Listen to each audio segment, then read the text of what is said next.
Hey guys, so it's been a while, but I'm back, and I've got some news for you. Number one, I sold the Prelude. I don't have it anymore. I ended up trading it for 2001 Dodge Ram 1500. For more personal life reasons, I just couldn't have the Prelude anymore. It was too much money, it was too many problems, and still being in high school, I needed a reliable daily driver. And so I put it up for sale, and someone offered me this Dodge Ram for it. So I took the Dodge, which I'll show you guys that here in a minute. So I got rid of the Dodge, got rid of the Prelude. I still have the Dodge. I really like the Dodge. It's fun, four-wheel drive. It is an auto, but whatever. So I figured, let me restart that. Okay. Okay, so I missed having a little car that I could play around with and take on the back roads and take to car meets and everything like that. And so I found my cousin had a car for sale. Well, he had it. He was originally going to rebuild it. Never got around to it. Paid $400 for it. And I was like, well, man, that's not bad. I went there and seen it, and I was like, well, this thing's actually pretty clean. And he's like, yeah, I don't know what I'm going to do with it. I might just sell it. And I was like, whoa, hold on. Don't sell it. I'll buy it from you. He told me, I asked him, I was like, how much did you pay for it? He said he paid $400 for it. I was like, I'll give you $400 for it right now so that way you break even. Well, introducing our new project car. This here is a 1993 Toyota Celica. Boom. 5-speed manual. It is the Celica GT, so it is the base model. But in total, it's a cool little car. It's got, of course, a fancy spoiler. See, GT. But for the most part, it's a pretty clean little car. It needs, actually, a good wash. It's really dirty. And it's got some paint damage. But, I mean, for the conditions it's in, and let me see if I can get you guys in there. Yeah, you can't really read that. Anyways, this thing has 274,000 miles. And it looks this good. For 274,000 miles? And for $400, I couldn't pass that up. So I talked to my dad. I was like, hey, I'm buying this. And he's like, well, I wanted one, so we split it. So I only paid $200. He paid $200. Now we both have this little Celica that we're going to rebuild. The interior is pretty nice. It's, of course, dirty, but it's not bad. We've got more parts back there and whatnot. If we sit down in here, see, I actually surprisingly fit in here somewhat well for the most part. I didn't before. This is the seat lowered as far as it'll go and leaned back a little, because before it was straight, or it was as high as it could go and leaned up. My head was through the fucking roof, so that was no good. So I got it adjusted, and now I sit in here comfortably, and I mean, like it's really good. I like this thing. The seat's actually a little far back. Hold on. Boop. Oop, that's too far. There we go. Clutch in. First, second, third, fourth, fifth. Reverse. But it's a cool little car, It's got the pop-up headlights, which right now the battery... Oh, it's not unhooked. Never mind. I'll show you then. Where are you going? Stop that. It actually shares a lot of internal parts with some other Toyotas, so... See?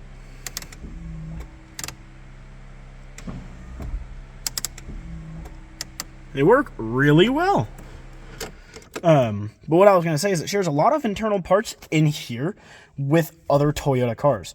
So my buddy has a 2005 Lexus IS 300, which if you didn't know, Lexus is owned by Toyota.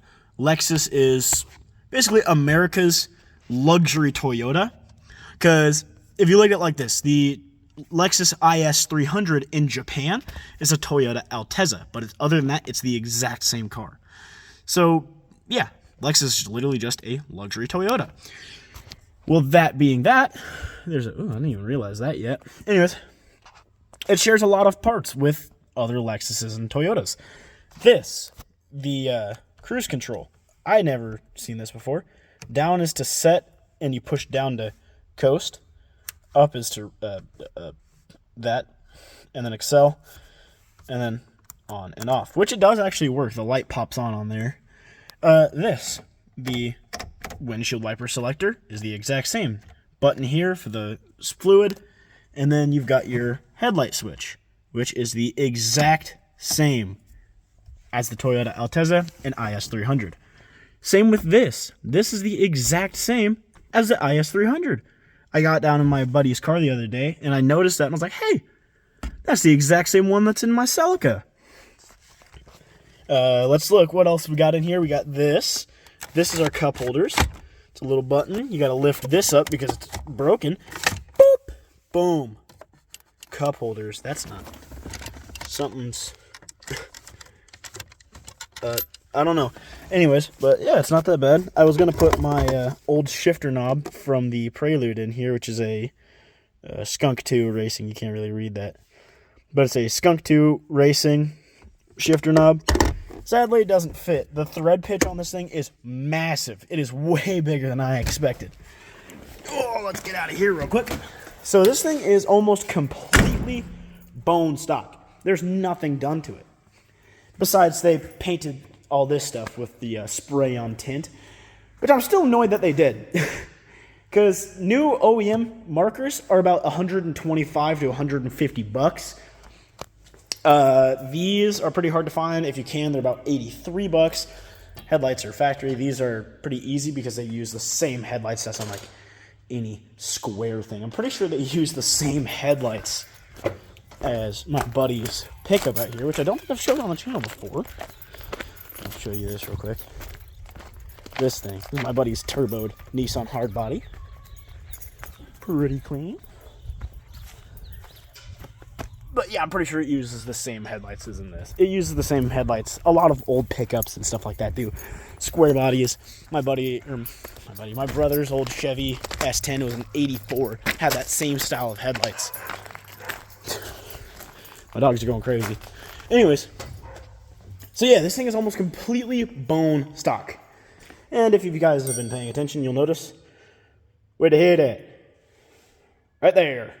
So this thing had some overheating issues when we bought it, and the valve cover was taken off because it needed to be replaced. Or the head gasket needed to be replaced. And, sorry, let me take a second. Sorry, I needed to take a second, because when I take these videos, I talk way too fast and way too much, and forget to give myself time to breathe. And so I was like starting to run out of breath because I wasn't taking time to breathe. Anyways, back to the car. So this thing had overheating issues. So it kept overheating for some reason. They didn't know why.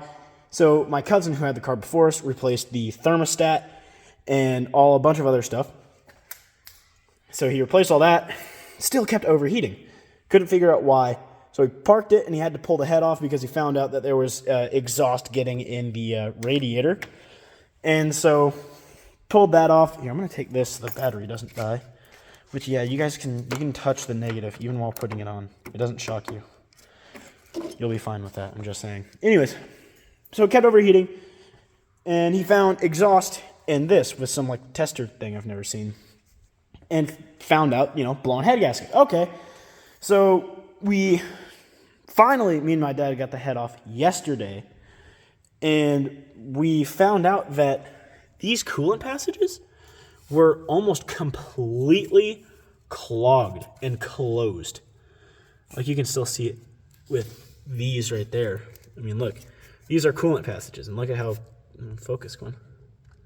Come on.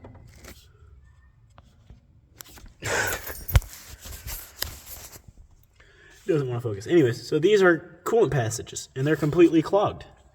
And all of these big ones were like that too. So all of these coolant passages were completely clogged. Well, no wonder it was overheating.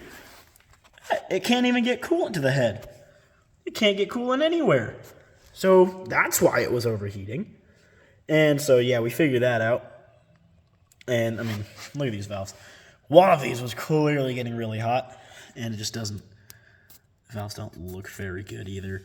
None of these valves really do look good. But, again, 274,000 miles on this car. I'm not expecting the block or the head to look perfect in any way, shape, or form. The injectors do actually look pretty good. I was pretty surprised by that. Injectors are clean, but the intake manifold and all that stuff is really bad. If we come over here to our parts cleaner, show you, here is our throttle body, which we've been cleaning for a while. It's been sitting in here and we cleaned it all out. Sorry, bark. Anyways, so this thing was disgusting. This entire butterfly valve in here was completely black and covered, and so was the inside of this. It was completely covered in just carbon buildup and just gunk, just nasty, nasty. I mean, look at that. This still is cleaner, and it's still just black.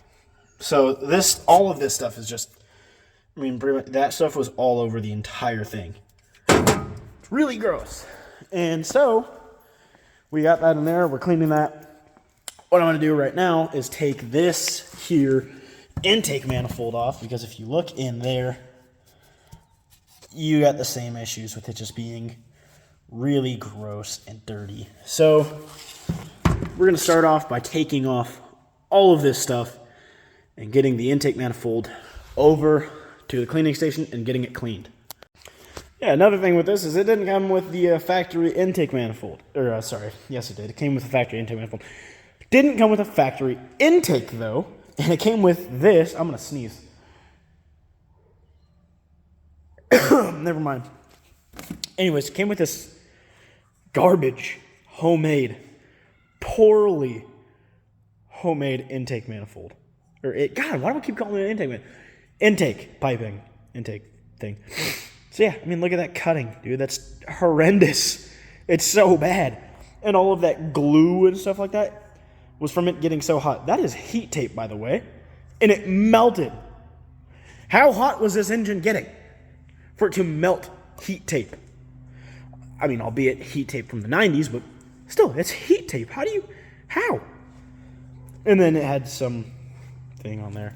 And the filter probably hasn't been changed also since the 90s, because it's disgusting.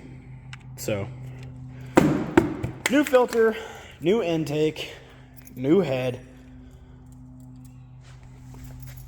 So, we got the head off. I guess I can show you guys. Cross shot. Anyways, so we got the intake manifold off of the head, and I noticed, there's a bunch of oil over here, all over the gasket, and just a bunch of oil in places where there should not be oil. I think that's just from taking the head off and it being a bad gasket. So, and I noticed, so this is the intake side. Dude, it is chunky in there. Like, the whole intake is just super chunky like this on every side.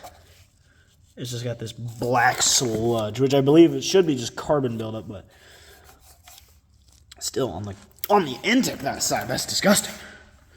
So anyways, here's the exhaust vent. That is way lighter than I was expecting. We got this off. It's pretty dirty in there. Oh, I haven't even looked into this side yet. Let's see if I can give you guys a better light for that. Ew. That sludge is everywhere. Oh, it's all over in there. It's so gross. Yeah, that's gross. Anyways, we got this off. Let's get this thing over here to the parts washer.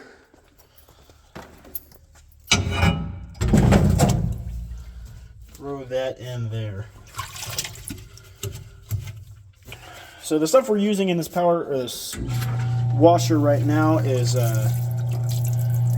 just purple power, because my dad didn't have the correct solvent at the time.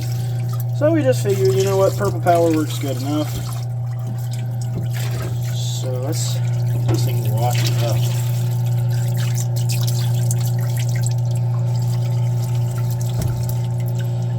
Oh, I ripped my gloves. This stuff is like caked in there too.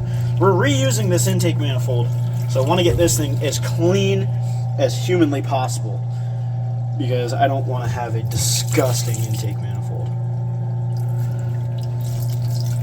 I need to find like a brush or something. I think my dad has or had brushes over here. Down here? Where'd they go? I seen him using it yesterday. Where'd they go? Well, I have no idea where that went. This is probably the shakiest angle ever because my wrist.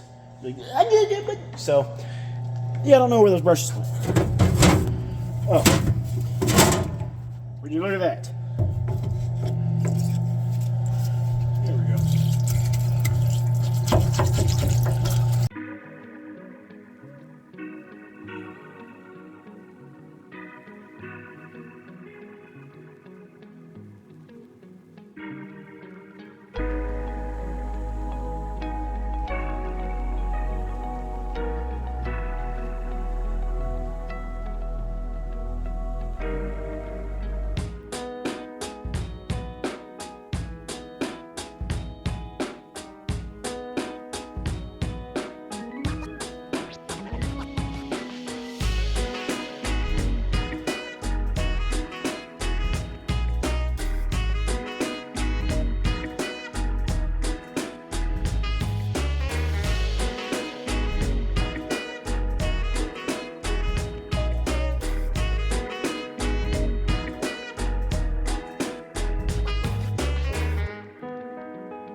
I got the intake manifold off and fully cleaned, and here's how it turned out.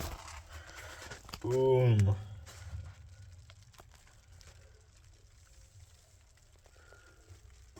Looks almost brand new. I brushed inside the runners and everything, and I cleaned all of this off, and it helped tremendously. It looks so much better. It used to pretty much look like this head over here, just disgusting, just covered in oil and gross and bad and yucky. But now what we're gonna do, I'm gonna go grab some actual working gloves that I have out of the house. We're gonna flip this thing over, and we're gonna test these valves out. These valves, as you can see, they're old and, pretty bad. So we're gonna flip this block over, put some water in each one of these, and blow compressed air through each one of these and see if these valves are good. And if they're bad, see how bad. So I'm going to go grab my gloves real quick and we'll be right back. All right, so got me gloves. We got the head. Now, there's no need to get some water.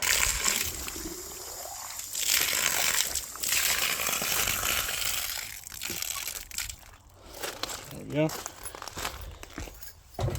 Now, we can, first of all, we got to make sure the air compressor has air. It's usually an important thing to do. Oh yeah, we're set. Okay. Jesus. Get this thing out. This thing is a bitch to get on, so give me a second.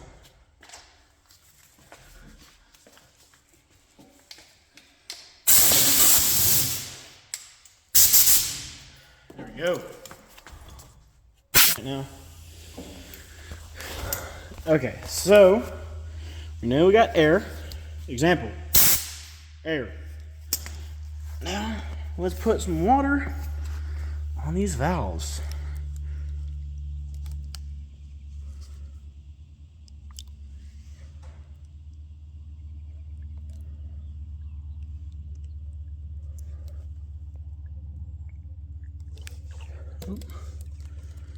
Okay, now what you do is you grab your air compressor, put it in one of these. Well, the intake side for this cylinder is good. Whoop.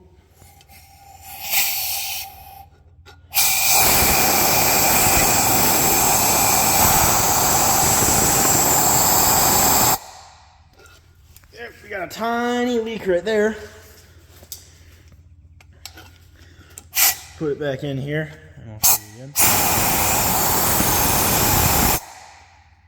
So we got one leak there. We'll check the other side. Another leak. So both those valves do leak just slightly. Oh my God! This one leaks terribly. That's bad. Okay, let's check this one.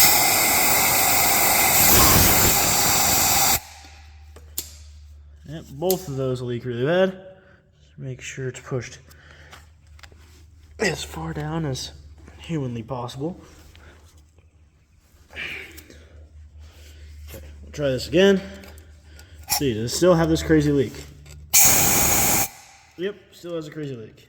This one, crazy leak. Both, okay. This valves, both of those two are shot. These two had tiny little leaks, but nonetheless, still a leak. Still a leak. Okay, onto this one.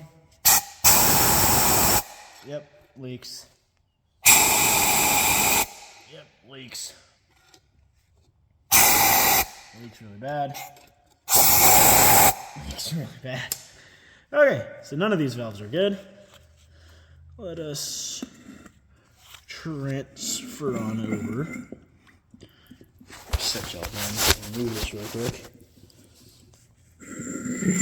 Oh, Jesus. To the intake side. There we go. Put some more water in here. Water. Whoops, a little much.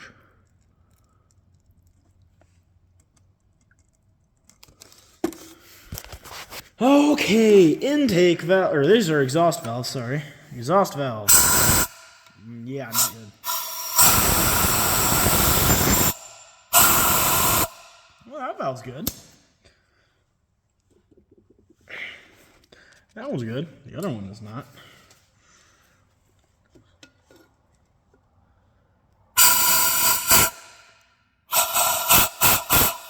Nothing. I don't like the look of that. Oh, God. Yeah, I think that one has an exhaust or a leak on that valve. Let's check that one more time. Yep, no good. And this one? That one's good. That one is not. Okay, now on to this one.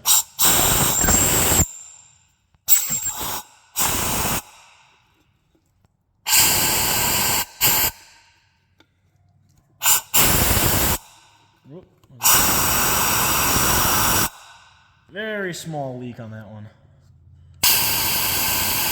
No leak there, perfect.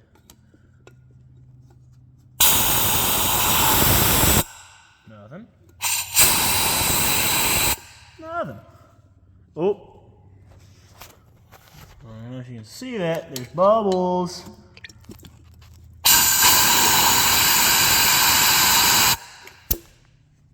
Pretty much every single one of these valves are bad, actually. This one. Very bad. This one. Yep. This. All those valves are bad. We need to get completely all new valves because none of those are good. and that's no good. You want valves that actually sit in there. And plus, either way, we still need to get these spark plugs out, which are jammed so far up in there. And the block ended up actually getting so hot that it melted the spark plug wires inside here. So this head is probably done for. It would be better and cheaper to just buy a completely refurbished head for $500. Get all new valves that come with it, new camshafts and cam caps, instead of trying to repair this and then find out that the head is warped anyways. So we were going to see if these valves were good. We were just going to try and run this and see how that goes. Since the valves are bad, it's not worth it. We might as well just go ahead, buy. Anyway, so yeah, that's that. I'm probably going to call this here. I'll show you guys the new pickup, the Dodge, later.